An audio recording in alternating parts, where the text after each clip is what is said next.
எனக்கு சொல்லு. டிவியில பார்த்தது இப்போ என்ன எல்லாரும் டிவியில பார்ப்பாங்க உங்களை. என்ன ராஜ்? ஜீவராஜ். ஜீவராஜ்.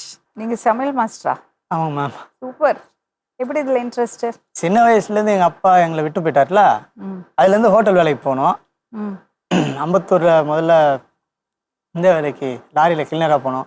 போயிட்டு எங்கள் அம்மாவும் கழுத்து வேலை தான் செஞ்சுருந்தாங்க. செஞ்சுட்டு எங்கள் அம்மாவோட பிறந்தவங்க 3 மாமாங்க, இவங்க 3 அக்கா தங்கச்சிங்க. யாருக்கிட்டையும் இல்லாமல் எங்களை தனியாக தான் வளர்த்தாங்க. எங்கள் அப்பா எங்களை வந்து எனக்கு 10 வயசு இருக்கும்போது 5வது படிக்கும்போது திருநெல்வேலியிலேருந்து எங்கள் அம்மா எங்களை கூட்டின்னு வந்துட்டாங்க 3 பேரையும். கூட்டி வந்துட்டு இங்கே தான் வேலை செஞ்சு காப்பாற்றினா இருந்துச்சு, நல்லா தான் காப்பாற்றினு இருந்துச்சு.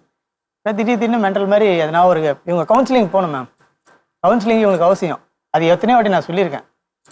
என்கிட்டயே சரி அப்புறம் காப்பாற்றினாங்க. நாங்களும் ஹோட்டல் வேலைக்கு போனோம். கொஞ்சம் கொஞ்சமாக அரவு மாஸ்டர், கட்டிங் மாஸ்டர், அப்புறம் பரோட்டா மாஸ்டர், அப்புறம் சைனீஸ் அசிஸ்டன்ட், அப்புறம் சைனீஸ் மாஸ்டர், அப்புறம் சவுத் இந்தியன் மாஸ்டர். அப்படியே வந்து ஒன்றா கற்றுக்கிட்டு இப்போ 1200 1300 சம்பளம் வாங்குறோம். சரிப்பா, இப்போ உங்கள் அம்மா சொல்கிறது வேற மாதிரி இருக்கே, உங்களுக்கு தான் கவுன்சிலிங் வேணும்னு சொல்கிறாங்க. சரி மேம், நான் என்கிட்ட சொல்லுங்கள், நான் எனக்கு கவுன்சிலிங் வேணும்னா நான் போகிறேன். தண்ணி அடிக்கிறீங்களா? 38 வயசு மேடம். எங்களை பற்றி இவங்க ஒரு சின்ன கேர் கூட பண்ண 39 ஆயிடுச்சு. எங்கள் மாமாலாம் பார்க்கட்டும். 3 மாமா இருக்காங்க இவங்க கூட பிறந்தவங்க. CRPF 2 retired, 1 air force retired. அவங்க ஃபேமிலி எப்படி எப்படியோ செட்டில் ஆயிடுச்சு. நீ உன் ஃபேமிலியை பார்ப்பியா, அவங்க ஃபேமிலியை போய் பார்ப்பியா? இன்னும் அண்ணன் தம்பி பாசம் உனக்கு என்ன?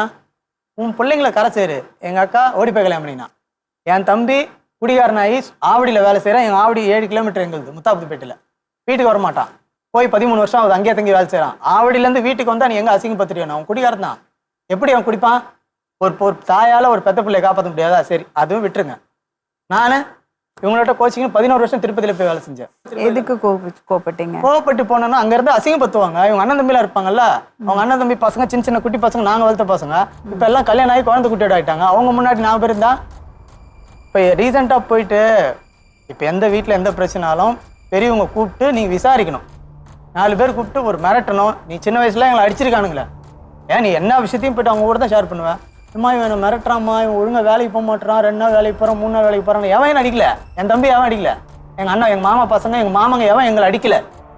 எங்கள் பெரிய மாமா மட்டும்தான் எங்களை கை வைக்கல. பெரிய மாமா பையன் அடிச்சிருக்கான். எல்லாருக்கிட்டையும் அடி வாங்க விடுறது யாரு? ஒரு தப்பு பண்ண அடிக்க மாட்டாங்க. தப்புன்னா நீ எப்படி விடுவ? இப்ப அதே அவங்க பசங்களை போயிட்டு நான் அடிச்சேன்னா, எங்க அப்பா அடிச்சாருன்னா அவங்க சும்மா இருப்பாங்களா? நீ முதல்ல அவங்க பசங்களை பத்தி பேசுறதுக்கே விட மாட்டாங்க. நீ போயிட்டு உன் பிள்ளைங்களை பத்தி வேலைக்கு போறான், குடிச்சிட்டு வரான் அப்படின்னு அவங்க கிட்ட சொன்னோன்னே அது 4 பேர் எங்க பெரியம்மா பொண்ணுடைய எங்க அக்கா எல்லாரும் எங்க அக்கா கிட்ட சொல்லுவாங்க. எங்க அக்கா என்ன பொண்ணு டேய் ஏன்டா அம்மாண்டா அன்னைக்கு சாப்பிட்டு இது மாதிரி சரக்கு அடிச்சுட்டு பேசினேம்மா அக்கா, நான் ஏதோ டென்ஷன்ல வேலையிலேருந்து வருவேன், அவங்க எதனா ஒன்று பேசாமல் இருக்கலாம்லக்கா.